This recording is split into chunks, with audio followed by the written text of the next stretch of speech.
देखिए, सत्ता पक्ष और विपक्ष के द्वारा जोरदार हंगामा किया जा रहा है और इस बीच हमारे साथ बीजेपी से गौरव मिश्रा जी और साथ ही साथ कांग्रेस से डॉक्टर राम पांडे जी जुड़ चुके हैं।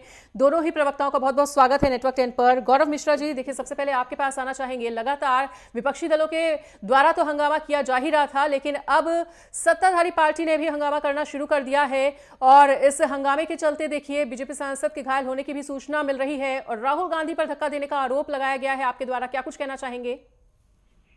देखिए, कांग्रेस पार्टी विपक्ष जबरदस्त हताशा में है। उन्हें राजनीति में सही रास्ते से, कंस्ट्रक्टिव रास्ते से चलने का कोई मार्ग नहीं मिल रहा है और झूठ की हांडी एक बार चढ़ती है, बार बार नहीं चढ़ती है।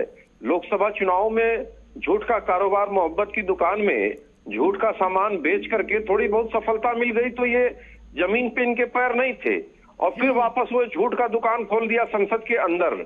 तो इनको बेनकाब करना, जनता के बीच में बेनकाब करना, वो भारतीय जनता पार्टी का कर्तव्य है और भारतीय जनता पार्टी ने हमेशा सत्य का मार्ग अपनाया है और यही वजह है कि जनता जो है आज भाजपा के साथ है। लगातार तीसरी बार सरकार बनाई है, 20 से अधिक राज्यों में हमारी सरकारें हैं। तो ये स्पष्ट दिखाता है कि किस तरह से हताशा में है। वहीं कांग्रेस पार्टी अब देश के हालात को बिगाड़ना चाहती है, क्योंकि इनका रिमोट कंट्रोल बाहर से चलता है और बाबा साहब के अपमान को लेकर के इतनी इनको चिंता है तो सबसे पहले ये नेहरू का विरोध करें, उनका पुतला फूकें, क्योंकि सबसे अधिक अपमान किसी ने किया है बाबा साहब का तो नेहरू ने किया है। नेहरू ने तो सदन के अंदर अपने ही एक साथी से हाथ भी उठवा दिया उनके ऊपर और क्या क्या अनाप शनाप नहीं बर्ताव किया उनके साथ। नेहरू जी ने चुनाव हरवा करके उसकी सूचना अपने आकाओं को लंदन में भेजा कि उनको चुनाव हरवा दिया गया है, वो चुनाव हार चुके हैं। तमाम सारे उदाहरण पूरे उनके कार्यकलाप के पड़े हुए हैं अम्बेडकर विरोधी।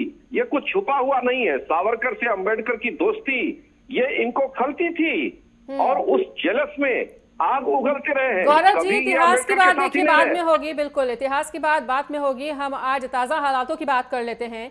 देखिए, आपके द्वारा ये कहा जा रहा है, बीजेपी प्रवक्ता लगातार इस बात को दोहरा रहे हैं कि राहुल गांधी ने बीजेपी सांसद को धक्का दिया है। वहीं राहुल गांधी का भी बयान सामने आया है कि उन्होंने कोई धक्का नहीं दिया और उन्हें संसद में जाने से रोका गया था। फिलहाल इन ताजा हालातों को लेकर और ताजा घटनाक्रम को लेकर क्या कुछ कहना चाहेंगे? देखिए, सारंगी जी घायल हो गए हैं और घायल अवस्था में उन्होंने साफ और स्पष्ट कहा है कि राहुल गांधी जी ने अपने ही एक व्यक्ति को, सांसद को धक्का दिया और वो उनके ऊपर गिरा और ये जानबूझ करके सोची समझी, क्योंकि वो शरीर से भी दुर्बल है और वो गिरे, उनको चोट लग गई, वो घायल हैं और वो झूठ बोलेंगे। इस तरह की गंदी हरकतों पर कांग्रेस पार्टी उतर आई है और ऐसे भी राहुल गांधी से बहुत ज्यादा उम्मीद नहीं कर सकते, क्योंकि आज उठे होंगे तो कुछ ज्यादा हो गया होगा। तो उसी तरह की हरकत वो सदन में जाकर के करेंगे। पूरा देश जानता है उनके चाल चरित्र को। लौटेंगे आपके पास। डॉक्टर राम पांडे जी भी हमारे साथ कांग्रेस से प्रवक्ता जुड़े हुए हैं, उनका भी रुख करना चाहेंगे। डॉक्टर राम पांडे जी, देखिए, ऐसी भी क्या बात हो गई कि धक्का मुक्की तक बात उतर आई है और राहुल गांधी जी ये कहते हुए नजर आ रहे हैं कि उन्हें संसद में जाने से रोका गया था। आखिरकार वो इस बात को कहकर, इस बयान को देकर अपने आप को डिफेंड नहीं कर सकते, क्योंकि देखिए यहाँ पर प्रताप सारंगी जी के घायल होने का वीडियो भी सामने आया है और वो इस बात को कहते हुए नजर आ रहे हैं। तो देखिए, दुनिया जानती है भाजपा झूठ बोलती है और संसद में जगह वही बात तो सर अभी गौरव मिश्रा जी भी कहते हुए नजर आए कि कांग्रेस द्वारा भी झूठ फैलाया जा रहा है। देखिए, भारतीय जनता पार्टी का तो ये है कि बिल्कुल डॉक्टर राम पांडे जी आपको सुनेंगे और इस बीच एक और बड़ी जानकारी का अपडेट दे दें। बीजेपी सांसद के घायल होने की सूचना, प्रताप सारंगी से मुलाकात करेंगे केंद्रीय मंत्री और 3 केंद्रीय मंत्री सारंगी जी से मुलाकात करने के लिए पहुंचेंगे और ये बड़ा अपडेट इस वक्त दे रहे हैं। देखिए, जिस तरह से हंगामा चल रहा है, अर्जुन राम मेघवाल, प्रहलाद जोशी, पीयूष गोयल मुलाकात करेंगे बीजेपी सांसद के घायल होने का। देखिए, ये मामला अब तूल पकड़ता जा रहा है। प्रताप सारंगी से मुलाकात करेंगे केंद्रीय मंत्री, 3 केंद्रीय मंत्रियों का दल सारंगी से मुलाकात करेंगे। और चलिए एक बार फिर से डॉक्टर राम पांडे जी का रुख करना चाहेंगे। डॉक्टर राम पांडे जी अपनी बात को पूरा करें।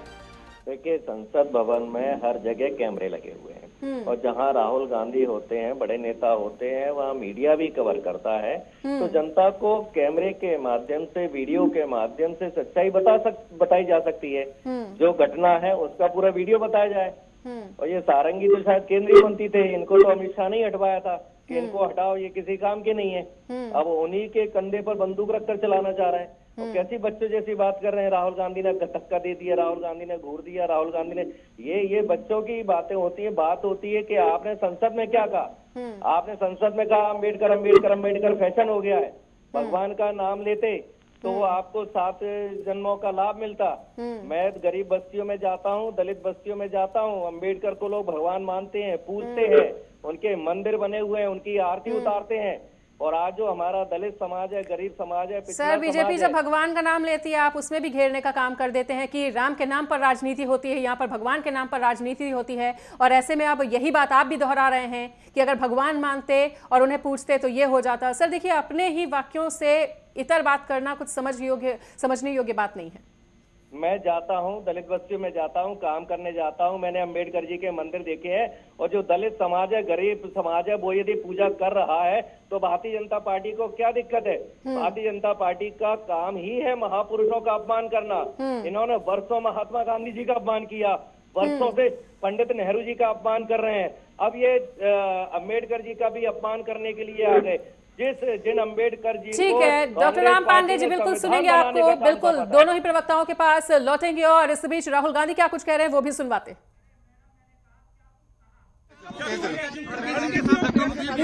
देखिए हाँ किया है मगर ठीक है कोई मतलब धक्का मुक्की से हमें कुछ होता नहीं है। मगर ये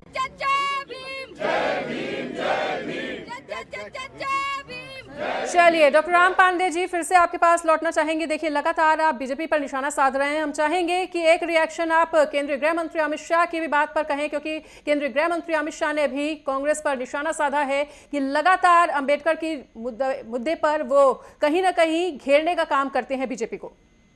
देखिए, सबसे पहले जब संविधान बना था तो रामलीला मैदान के अंदर अंबेडकर के जो पुतले थे भारतीय जनता पार्टी समर्थक लोगों ने ही जलाए थे। उस समय हिंदू महासभा जनसंघ हुआ करती थी, अंबेडकर जी की शव यात्रा तक इन्होंने निकाली थी। क्योंकि अंबेडकर जी दलित समाज थे, उन्होंने संविधान बनाया था, तो भारतीय जनता पार्टी के इन्हीं लोगों ने कहा था कि हम संविधान को नहीं मानेंगे और संविधान की इन्होंने प्रतियां जलाई थी। और जब अंबेडकर जी को भारत रत्न बीपी सिंह की सरकार ने दिया तो इन्होंने बीपी सिंह की सरकार से समर्थन वापस ले लिया था, क्योंकि बीपी सिंह की सरकार ने अंबेडकर जी को भारत रत्न दिया था और पिछड़ों को आरक्षण दिया था। तो भारतीय जनता पार्टी की सरकार ने इन 2 घटनाओं से नाराज होकर बीपी सिंह की सरकार से समर्थन वापस ले लिया था। हमने तो अंबेडकर जी को संविधान निर्माता का उनको सम्मान दिया। संविधान निर्माता मतलब देश का निर्माता, और उनकी एक एक बात को हम माना। वो शिक्षा को महत्व देते थे तो हमने आईआईटी खोले, आईआईएम खोले, एम्स खोले। वो महिला शिक्षा को महत्व देते थे, हमने महिलाओं को बराबरी का मौका दिया। ठीक है डॉक्टर राम पांडे जी, बीजेपी लगातार इस बात को दोहरा रही है। बिल्कुल डॉक्टर राम पांडे जी, बीजेपी लगातार इस बात को दोहरा रही है कि संविधान का नाम ले लेकर और डॉक्टर अंबेडकर जी का नाम ले लेकर कांग्रेस कहीं ना कहीं जनता को गुमराह कर रही है।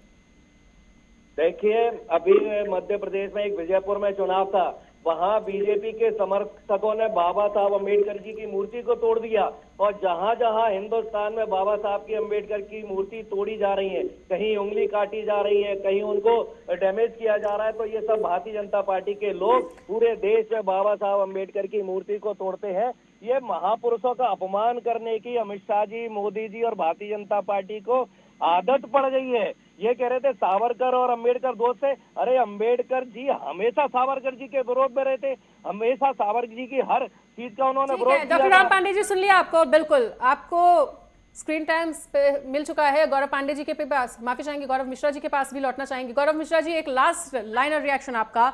देखिए लगातार डॉक्टर भीमराव अंबेडकर जी की मूर्ति को तोड़ने का आरोप लगाया जा रहा है डॉक्टर राम पांडे जी के द्वारा। कांग्रेस भी लगातार डॉक्टर भीमराव अंबेडकर जी के मुद्दे पर बीजेपी को घेरने का काम करती रहती है। ऐसे में आपका काउंटर रिएक्शन? देखिए, कांग्रेस पार्टी का जनाधार पूरे देश से खत्म हो चुका है। कांग्रेस पार्टी विदेशी एजेंट की तरह काम कर रही है और कांग्रेस का परिवार का जो मुखिया है वो विदेशी सोरोस के इशारे पर देश में बंटवारे की राजनीति कर रहा है, विभाजन की राजनीति कर रहा है। तुष्टीकरण की झोला छाप दुकान तो सदन में खोल ही लिया है इनके नेता ने। अब इनको ये समझ में आता है कि देश के दलित समाज का वोट बैंक ये हथिया लेंगे। जिस तरह से कभी MY के समीकरण पर समाजवादी पार्टी काम करती थी और पीडीए का फॉर्मूला उन्होंने चला और पीडीए का फॉर्मूला फेल कर गया, और सभी चुनाव हार गए उपचुनाव। उसी तरह से अब कांग्रेस पार्टी दलित राजनीति की तरफ बढ़ना चाहती है, लेकिन अब देखिए इनके साथ क्या हो रहा है। उमर अब्दुल्ला जो इनके सहयोगी रहे हैं वो नसीहत दे रहे हैं, ममता बनर्जी इनको नसीहत दे रही है, अखिलेश यादव इनको नसीहत दे रहे हैं। स्थिति इनकी वो हो गई है कि अपने ही खेमे में। ठीक है गौरव मिश्रा जी, डॉक्टर राम पांडे जी बिल्कुल अपनी अपनी बात को रखने के लिए हमारे साथ जुड़ने के लिए बहुत बहुत शुक्रिया। जनता भी आपको ये नसीहत दे रही है कि कहीं ना कहीं कार्यवाही को बाधित ना होने दिया जाए, क्योंकि कार्यवाही लगातार स्थगित हो रही है, जिससे कहीं ना कहीं भोली भाली जनता का ही नुकसान हो रहा है, करोड़ों का नुकसान हो रहा है। और ऐसे में देखिए लगातार अंबेडकर जी के अपमान को लेकर सत्ताधारी पार्टियों और विपक्षी दलों द्वारा विरोध प्रदर्शन। ये सदन में जाने के अनेकों रास्ते हैं, अनेकों तरीके से संभल के आदमी जा सकता है, लेकिन जानबूझकर बुजुर्ग, क्योंकि वो पूर्व में जिस प्रकार का उनका नेचर रहा है सांसद जी का, उस पर उन्होंने निश्चित रूप से एक अपनी खुंदस मैं कह सकता हूँ निकालने का उन्होंने काम किया। और इस प्रकार का इतने सीनियर एमपी को जो धक्का देने का काम किया है, मैं उसकी भर्त्सना करता हूँ।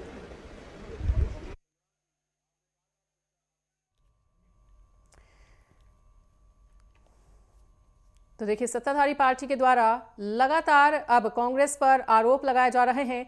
डॉक्टर भीमराव अंबेडकर जी के मुद्दे पर लगातार बीजेपी जो है वो कांग्रेस पर हमलावर है, और ऐसे में राहुल गांधी के साथ भी बीजेपी कार्यकर्ताओं की तू मैं होती हुई, नोकझोंक होती हुई, क्योंकि राहुल गांधी पर धक्का देने का आरोप लगाया गया है। वहीं राहुल गांधी का बयान भी सामने आया है। राहुल गांधी ये साफ तौर पर कहते हुए नजर आए कि उन्हें संसद में जाने से रोका गया था और मैंने किसी को भी धक्का नहीं दिया। और देखिए अभी डॉक्टर राम पांडे जी भी हमारे साथ जुड़े हुए थे और उन्होंने भी एक बात दोहराई है कि तमाम कैमराज लगे हुए हैं और मीडिया कर्मी भी वहाँ पर मौजूद हैं। वीडियो के माध्यम से दिखाने का प्रयास किया जाए कि आखिरकार प्रताप सारंगी जी को धक्का किसने दिया, और इस बात को नकारते हुए नजर आए हैं राहुल गांधी। तो संसद के शीतकालीन सत्र के दौरान देखिए जोरदार हंगामे की जानकारी मिलती हुई, सदन से लेकर सड़क तक भारी हंगामा होता हुआ। और ऐसे में अभी तक विपक्षी दलों के द्वारा तो जोरदार हंगामा किया जा ही रहा था, लेकिन अब बीजेपी ने भी हल्ला बोल करना शुरू कर दिया है, क्योंकि कल गृह मंत्री अमित शाह ने भी तीखे प्रहार किए हैं कांग्रेस पर, तमाम विपक्षी दलों पर। उसके बाद बीजेपी पूरी तरह से हमलावर विपक्षी दलों पर। और ऐसे में इंडिया ब्लॉक के तमाम जो नेता हैं वो सदन के बाहर घेराव करने की कोशिश कर रहे थे, और अब बीजेपी नेता भी लगातार सदन के बाहर हंगामा करते हुए नजर आए। और प्रताप सारंगी जी के घायल होने की भी सूचना मिल रही है। और बड़ा अपडेट इससे पहले यही सामने आया था कि 3 केंद्रीय मंत्री प्रताप सारंगी जी से मिलने के लिए पहुंचेंगे। तो संसद के बाहर और भीतर जोरदार हंगामे के चलते ही देखिए 2 बजे तक के लिए कार्यवाही को भी स्थगित कर दिया गया है।